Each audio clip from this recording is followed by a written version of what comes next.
Hi friends, I guess I would call this a get ready with me, but with instruction. I don't think I'll go on random tangents, but I wanted to show you how I've been using my recently purchased makeup items, a few techniques I've been using, and just sharing in the delight that is my makeup collection and my brush collection. I'll be using a few of my favorite tools as well, and I just wanted to bring you along for the ride. That means we're gonna get started, and you have to come in a little closer. That's enough. We got the blemishes here on standby. Now, I've been using the heck out of my Lisa Eldridge Seamless Skin Enhancing Tint. I have this in shade T10, which works out for me at the moment. I rely on my bronzing products to adjust the warmth of my complexion if I wanted to steer it more warm tan. And I first start out with 2 dots, or excuse me, start out with 3. 1, 2, oops. 3, and I know it looks light on the application, but once you work the product into the skin, the shade adjusts to my skin tone. And what I love about the skin tint, as I had expressed in my original video, as well as my monthly favorites, which you could check out both my Lisa Eldridge haul video as well as my June favorites up above and down below, is its lightweight consistency, the fact that it's easy to blend, and as you see, I am using my fingers to blend and work the product into my skin. And automatically, even if you can see the blemishes thereafter, the tint definitely lessens the appearance of them. My skin tone appears more even overall. And if I wanted to go in with more coverage, I have been using my Natasha Denona concealer. Now, I'm not keen on the current favorite concealer. I know Danessa released her Yummy Skin concealer from the Yummy Skin line, and it looks amazing, but I still got these guys. And as much as I love to buy makeup, I still practice discernment and not buying items right away because I just want to finish this concealer, you know? What I have been doing is combining a little bit of the tint with the concealer. I'll warm it up here, and then I tap on the regions that need more coverage. And I find that using the tint with the concealer adjusts the texture a bit, and it just allows it to melt better into my skin so that the concealer texture doesn't look heavy, because concealer naturally is, well, rather, it has more pigment generally than foundation, and most certainly more than a tint. But I think mixing it with the tint allows for better fluidity and just blendability where you place it on the portions that need more coverage. Sure, you can still see the blemishes, but I think it wildly softened them, like crazily so. And the texture too is just phenomenal. I adore this product, and every time I use it, I'm excited to do so. That Natasha Denona concealer was in NP10. We're going in with R5, and just on the leftover, tapping on some R5, because R5 on its own is actually quite light. When I combine it with NP10, it adjusts the color a bit so that it doesn't appear as brightening under the eyes. I just need a little bit of brightening, not like, 2015 makeup brightening. Tapping around here, and again, just having a little bit of that tint texture mixed in, I think allows for better blendability. And as you can see, I am using my fingers, especially when it comes to the under eye area. Tends to be drier than the rest of your face. And I think using the natural warmth that occurs with skin on skin contact, I think assists the blend and ensures that the texture appears skin-like afterwards. Now, I like to go in with the bronzing serum as well as the same. And if you're asking yourself, well, that's a lot of bronzer. It depends, because the Makeup by Mario product is a bronzing serum.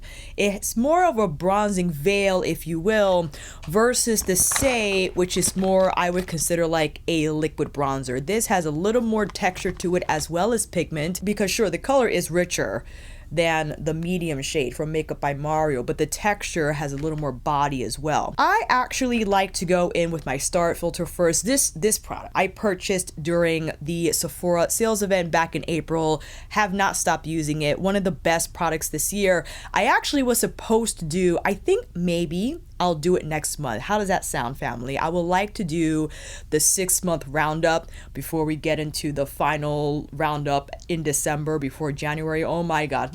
I'm sorry. Let me slow down the timeline a little bit. I like to do a 6-month roundup just to go over the makeup releases so far. More specifically, what I have acquired during the past 6 months and what I feel are exceptional products. And I'm going to tell you right now, the Star Filter from Dior is going to be on that list. 100%. This is in the shade 3M, and I primarily like to place it here on the highest point of my cheekbones.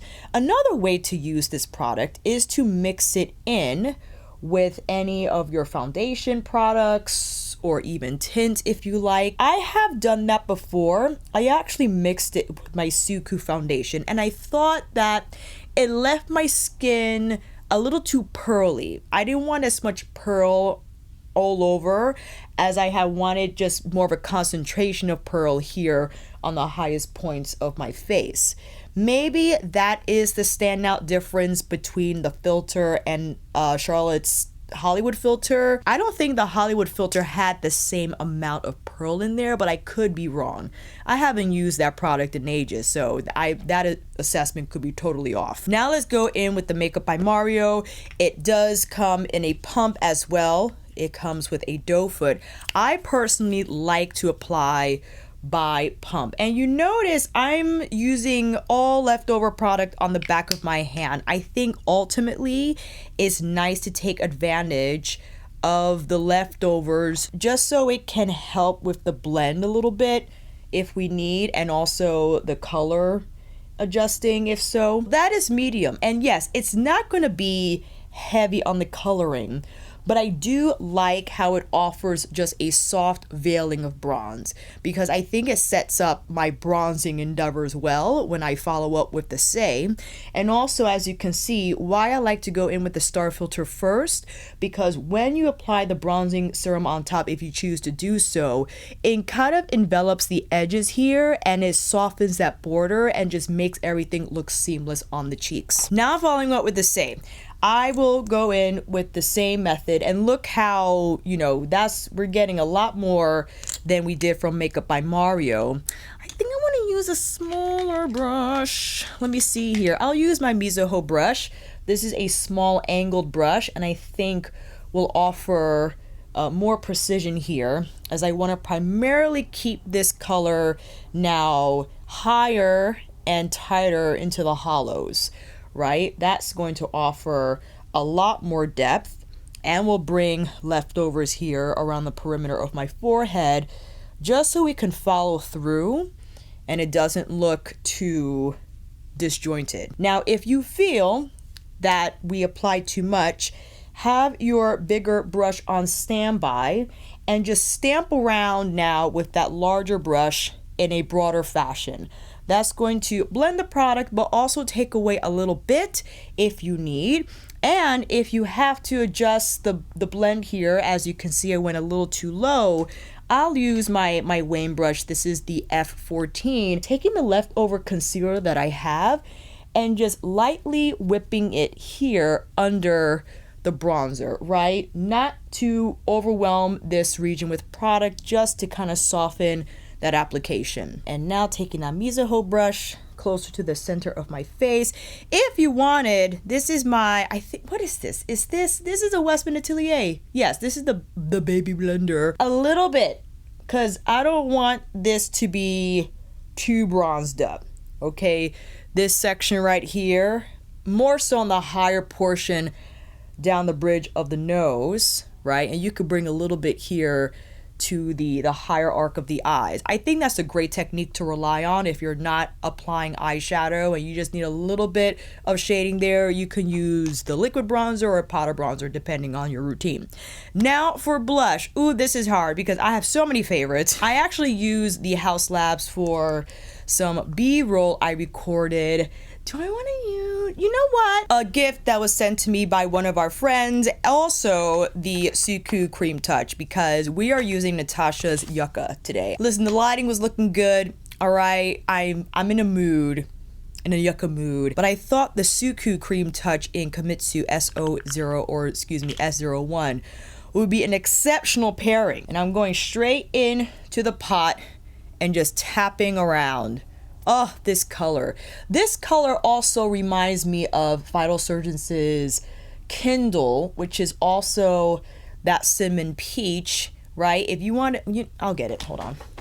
Sorry. Also, random fact. So, if you watch Demon Slayer, these are Tengen's life-size Nichirin sword. And if you're wondering, is these guys here? So, these...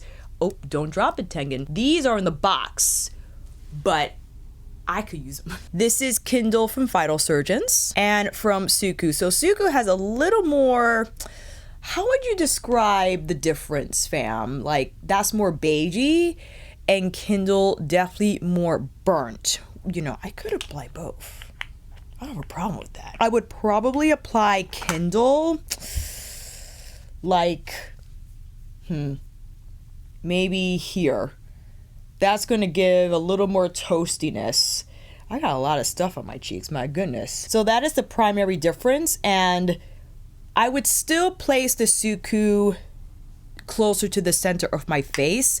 I think just because the overall shade is lighter, you know, whereas Kindle definitely will look toasty the center of my face. But that's not bad. All right, we're looking glazy. And the Valentino I wanted to invite just here on the tops of my cheekbones. I thought that would be a nice addition. It could be too much, but whatever. Taking a lightweight brush, because I don't want a lot of product. I just kind of want to do that. I don't know if that's making a whole lot of a difference. It definitely took down some of the shine, right? So we got a little bit of shimmer, but also took down the shine. It is also so perfuming, but not as bad as their liquid highlighter that I used as a sample. Did not buy that thing. Cynthia from Nordstrom, who works at the Prada beauty counter when doing my makeup one day, used the Valentino liquid highlighter before going in with the Prada foundation. As beautiful as that liquid highlighter is, wonderfully formulated, it just not good for my nose. Pat's primer. Let's get into it. Hello. I mentioned also in my June faves that I like this primer. I like Pat's primer. I understand that there are, you know, the standout favorites.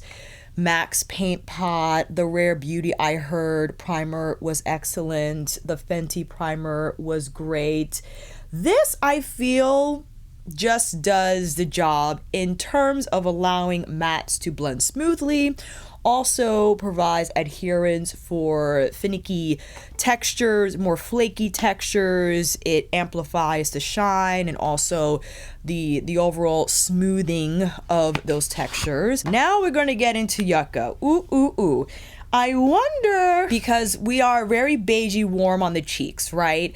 I could get into some contrasting elements by applying a Calathea, which is the dirty olive, khaki olive shade. I could stick with the orange tones. We have so many options, but we could do different eyes because you know how I like to roll. Let's start with Tipu, because I think this is an interesting shade. It also comes out, I guess it comes out more olive, but I do enjoy just how it steers the eyes to have more of, yes, that olive tone, but it's not as literal. It is giving a little bit of Melt Gemini, which I think iconic. You know, I would say the Natasha Denona formula is better than Melt. I'm sorry. It is. But Melt has some phenomenal color stories in their portfolio, which I think influenced several color stories thereafter. I could go in with Calathea now if I wanted, or I could do, I have so many ideas, I don't know what to do. Let's go in with Citrine, the inner part of the eye. just to set something up. I don't exactly know what I'll add on the lid, but I'm gonna keep that on standby. Now with Valley, here on this eye, which pretty basic, yes, I know, but I'm thinking perhaps we can invite Ixia, which is the orange shade, and use that to warm up the border of Valley. And what I mean by that is lightly taking some of Ixia and just grazing the edges of Valley in a way. How you see how that warmed it up a little bit, but it didn't completely overtake the look, nor did it envelop my entire arched area. Okay, we're still in the safe zone. Although I gotta fix my brows a little bit because I did remove my makeup prior to filming, and it looks a little wrecked. Back to eye number 1. You know what? I want to see what Calathea can do, but more so in just, I want to do, I can't even get the words out, a diffuse lash line, but just taking it from a quarter out. Does that make any sense? I don't want to pull Calathea completely across the entire lash line. I want it to slope into the inner corner, but for the majority of the application to stay where I am here on the outer part of the eye, and combining that with Tipu, right? Yes, the first shade we applied, and just whipping it here beyond the lash line. I think that's a nice touch. I also can go with Willow and just tap on top and maybe kind of deepen the color. Now we'll go on this one tangent. I watched Willow's Tiny Desk. It's interesting how one can interpret art in a way that seems bad to them, maybe without understanding the artistry from Willow's perspective, because Willow was coming at us with a lot of jazz, and I was reading, especially if you look at Rick Beato, a huge voice in the music industry, the way he broke it down was captivating and made me understand the composition of that song. Specifically, hold on, my apologies, Symptom of Life. The composition of that song is a lot more complicated than when people think, and the way Rick broke it down was like, okay, I get it now. And it made me appreciate the song even more. I think the beginning of it, like when the piano comes in, is sick, and the cadence I think is like a 7/4. If I'm not mistaken, I'll correct myself around next to me. I think that song is incredibly enchanting, and everything about it just had such unique elements to it, in addition to Willow's voice and how she was singing. She was singing in a way that aligned with the song's style and orchestration. It wasn't just random wailing. I don't think people grasped that and started coming at her with just crazy observations. But anyway, ever since I dove into that genre, and because I think she was heavily inspired by Esperanza Spalding, now I have the right lens to listen to her music, and even if I don't like it, I can understand it, right? I'm not saying that you now have to enjoy that genre or you have to start liking it, but I think one can still appreciate what an artist is doing if they understand the perspective that they're coming from. With that said, I would like to, I really love what's going on this side. Yucca is amazing. My goodness, I haven't used this in a while. Como Raby, because these, what are these textures called again? The sparkling foiled, the sparkling wet foiled, sensational. My goodness, I mean, it is truly just a good time. A little Plantasia for the inner corner. Okay, getting it all in there. Let me tap in a little bit of Willow just to bring some color back onto the lash line. Yeah, okay. Also, I want a little more haze here under my eyes because I enjoy a haze moment, okay? Let me go in with Acacia and just bring it heavy here under the lash line. Also, I want to bring in a little bit of Calathea and some Willow here and haze it up on the outer corner. Yes, this is what I was waiting for. Now for our lid here. I think one of the elements I enjoy most about Yucca is how you can combine cool and warm and still be successful about it. Because I'm about to go in with Alicia, okay? And we got a warm setup here on the crease, but I don't care. I'm still going in with this steel color, despite the fact that we have Valley and Ixia here. It doesn't matter. You'll see why. I can also bring in flax on the outer corner if I wanted. Maybe that will balance it out. But I also want to invite Ray. I would like to do Ray. And although this is not going to be sparkly arcly, I wanted to bring it in arc style like you see I'm doing here. I don't know if this was a good idea, but I just wanted to see what would happen. That's not bad. We're gonna keep it, it's fine. Now with flax, I think I'll use flax to invite a little bit of smoke, because I think also this will anchor Alicia a little bit, despite it being paired with these warmer mattes.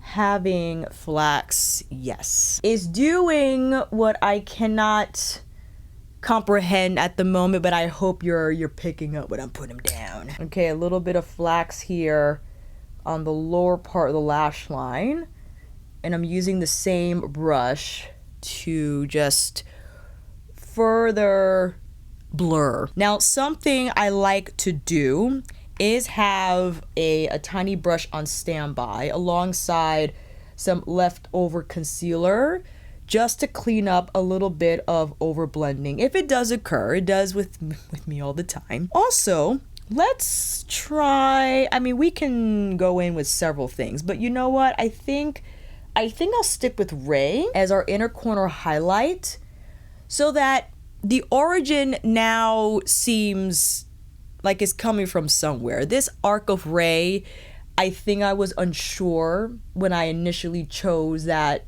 application. Looked odd because it was just there. But now that I've applied the majority of Ray on the inner corner, I think it appears more cohesive. So that was a good choice. Very good, very good. But I do want to invite some here on the lower inner corner. I think Maquia would be a great choice.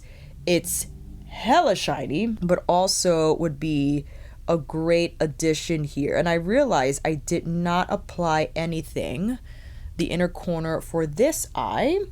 Maybe we can pick up enough Camu Camu. It's hard to see on camera, but I would have to just take my time in packing on this shadow. I also have the liner. Yes, I see it over there. I'll leave it over there. I would just apply the liner and then Camu Camu on top, and that would definitely bring the color more forward. Also, just pulling Maquia across the lash line. I could also bring in a little more flax here, and I'm refining the blend through the crease and how flax combines with Ray. You see that? I want that to appear a little smoother. And just for a light finishing touch, I want to see what Fushi can do just right here. I like that. The eyes are looking good. I like what's happening. Now with the lips, we can go beige for sure, but what I'm thinking is Alicia Eldridge Sculpt and Shape moment 2N.